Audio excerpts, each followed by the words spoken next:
ഇവിടെ ഇപ്പോൾ വന്നതിനൊക്കെ ഒടുക്കത്തെ തണുപ്പാണ് കേട്ടോ. സത്യം പറഞ്ഞാൽ എനിക്ക് ഒരു വീഡിയോ എടുക്കാനും ഒരു ഇൻട്രസ്റ്റും ഇല്ല. പിന്നെ അടുക്കളയിൽ നമ്മൾ കുറച്ച് നേരം നിൽക്കുമ്പോൾ കുറച്ച് നേരം അടുക്കളയിലൊക്കെ കുക്ക് ചെയ്യാൻ നിൽക്കുമ്പോൾ നമ്മൾ കുറച്ച് തണുപ്പൊക്കെ അങ്ങോട്ട് കുറയണ പോലെ തോന്നും. അതുകൊണ്ട് അടുക്കളയിൽ ഫസ്റ്റ് കയറാൻ കുറച്ച് മടിയുണ്ടെങ്കിലും പിന്നെ ഇങ്ങനെ നിന്ന് നമുക്കിങ്ങനെ ചെയ്യാൻ കുറച്ച് ഇൻട്രസ്റ്റ് ആവും കേട്ടോ. ഇന്നത്തെ നമ്മുടെ ഡിന്നർ നൂൽപുട്ടും കുറുമക്കറിയാണ് കേട്ടോ. രാവിലെ നൂൽപുട്ട് ഉണ്ടാക്കിയിട്ട് കുറേ കാലമായി തോന്നുന്നു. കാരണം ഭയങ്കര തണുപ്പ് കാരണം ഞാൻ എങ്ങനെയൊക്കെയോ മടിച്ച് അടുക്കളയിൽ കയറി എന്തൊക്കെയോ ഉണ്ടാക്കി തട്ടിക്കൂട്ടി ഇങ്ങോട്ട് ഇറങ്ങി പോയി കിടന്നിറങ്ങും കേട്ടോ. അതാണ് എൻ്റെ പണി. ഇന്ന് ഞാൻ വേറൊരു സൈസ് കുറുമക്കറിയായിട്ട് ഉണ്ടാക്കുന്നത്.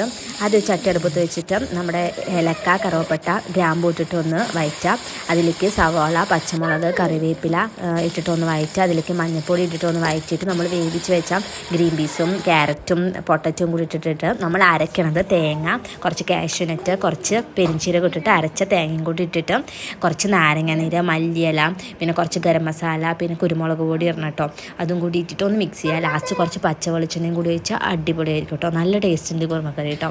അങ്ങനെ അതൊക്കെ കഴിച്ചു. ഉമേശേട്ടനാണെങ്കിൽ ഇന്ന് ലേറ്റായിട്ട് വരുള്ളൂ. എപ്പോഴാണ് വരുമെന്ന് പറയാൻ പറ്റില്ല. അതുകൊണ്ട് ഞങ്ങൾ ഇന്ന് കഴിച്ചു കേട്ടോ.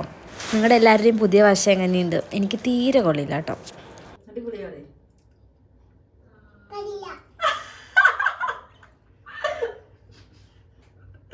കേസ് തന്നെ നാളെ കിടത്തി കേസ്